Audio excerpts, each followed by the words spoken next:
Hello everybody, Coach James from TGA of Tarrant County here, wanting to help you with your golf game. You have not been in school for about 3 weeks now, which means we haven't been able to come to your school and help you learn golf. We want to make sure that in this time you're out of school, we're able to keep you ahead of the curve to where you know what's going on and are ready to go when we get back into our programs or when we get back to the golf course. We want you to be ready to go. So we're going to start off just with some review. Today we're going to go over the fundamental beginning part of golf, and we like to call that GASP. GASP stands for grip, aim, stance, and posture. It's going to be how we address the ball. So as we go in, we're going to start with grip. Now I'm going to go over this with right-handed and left-handed golfers. As well, I'm going to show you how you can practice this at home. The beauty of TGA is you don't have to provide equipment. We provide everything for you. And that's great, except in a situation like we have right now, and you may not have golf clubs to practice at home. But guess what? I'm going to show you how to practice at home with no equipment, with things you'll have just lying around the house. So, our grip, we call it a hot dog in a bun grip at TGA.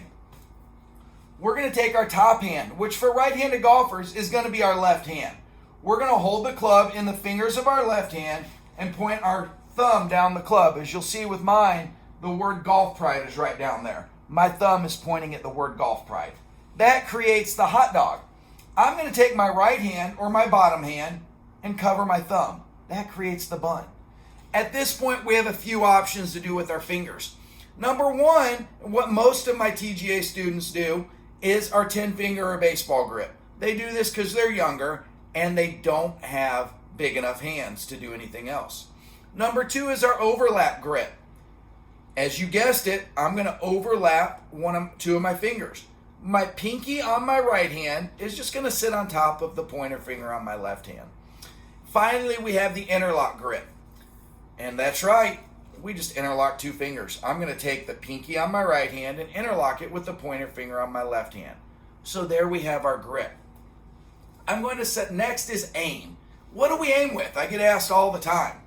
This is the face of the club. This is what makes contact with the ball. This is what we aim with. So we're going to set up, I'm going to point my golf club at the face of my golf club at my target, which is on my net there. So the face of my club is pointed at the target. What else happens? I'm going to take my feet and I'm going to line them up parallel to the line coming out of the face of my golf club and running through the golf ball. These two things have to stay parallel. What does parallel mean, you may ask? Parallel means never crossing. What's the best example of parallel in the real world? Well, the best example I can think of is railroad tracks. Railroad tracks never cross. If they do, the train is either turning or crashing. One of the two. So, our railroad tracks don't cross for a train to go straight. The line across our toes and the line coming from the face of our golf club through the ball will not cross. The S stands for stance. Just like any other sport, we want basically a shoulder width stance in an athletic position, knees bent. I don't want my feet together looking like a soldier.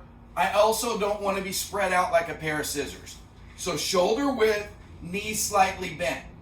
Now, this is the part that's a little bit different from our other sports. And almost every other sport we play, baseball, basketball, football, soccer, we're on our toes or balls of our feet. Golf's a little different. We want to be on our heels. That's because we operate rotationally, meaning in a circle, as opposed to laterally, which means side to side.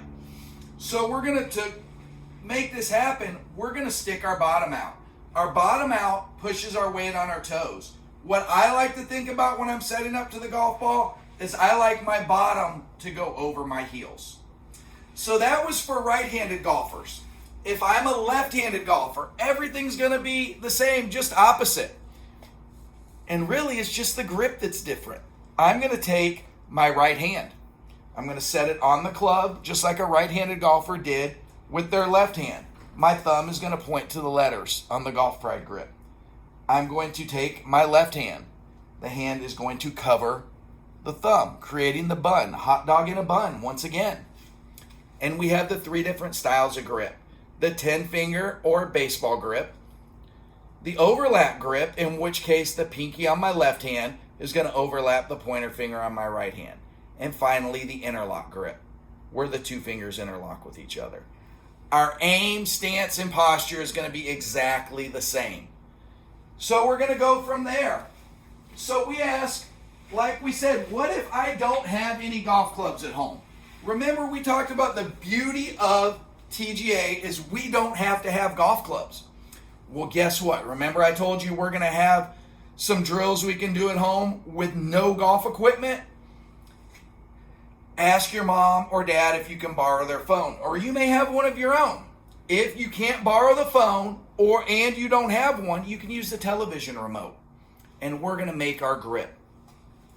We're going to take the phone and stick it in our hands. For my right-handed golfer, it's going to be my left hand, correct? So I'm going to take it. My thumb is pointed right down the side of the phone. I'm going to come in and I'm going to cover that. Again, the hot dog in a bun. I can do the 10-finger grip, I can do the overlock, or I can do the interlock grip. Perfect setup for the grip. My aim is going to be very, very similar. I'm going to take the back of my hand and aim it at my target. Stance, exactly the same. Shoulder width apart, knees bent, posture, bottom sticking out. We can practice our grip, aim, stance, and posture at home without a golf club. Pretty cool, right? Now, if we do all of this correctly, we can set up, I've got my grip, my aim, my stance, and my posture. I'm going to set up, I'm lined up at the net, and I